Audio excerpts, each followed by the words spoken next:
Now we are going to discuss about the intrinsic semiconductor. Actually, intrinsic semiconductors is pure semiconductors. It is only contain 14th group element. It is not mixed with the 13th group or 15th group. Only 14th group element is there. Okay, for example, silicon or germanium. Silicon 14, the atomic number 284. So effective nuclear charge is +4 and the free electrons are 4 only. So due to the covalent bond of this silicon or 14th group element, its structure is like this. It is shared with the 4 electron is shared with the other 4 silicon atom. That's why the structure is like this. +4, 1 electron is linked with the other. That's 1 electron is linked with this nucleus also. That's why the structure is like this.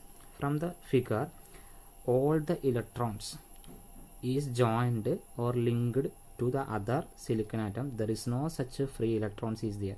It is in normal temperature 0 Kelvin. At the 0 Kelvin, all the electrons are bound to the other nearby atoms. So there is no electrons is free. So in a intrinsic semiconductor at 0 Kelvin, it is behave as insulators. There is no such free electrons are there.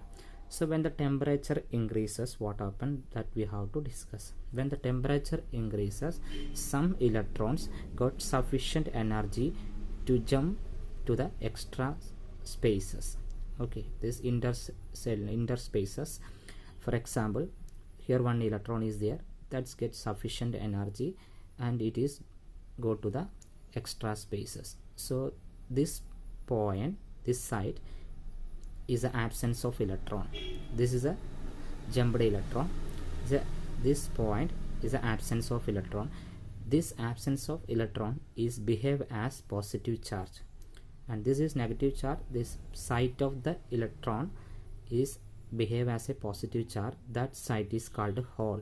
So hole is a apparent positive charge. So when one electron is jumped, one free electrons and one holes are producing. The holes behave as positive charge. So 2 electrons are jumped to the extracellular extra spaces. What happen?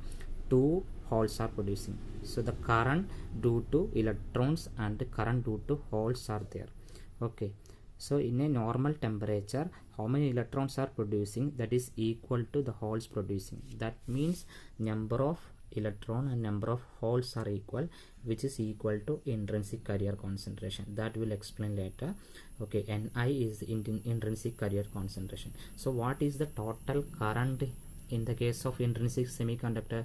The current is due to hole and current due to electron. So total current is sum of the hole current and electron current. Okay, the energy level diagram we are representing at 0 Kelvin. 0 Kelvin, all the electrons are bound in the valence band. There is no electron in the conduction band. These are the conduction band.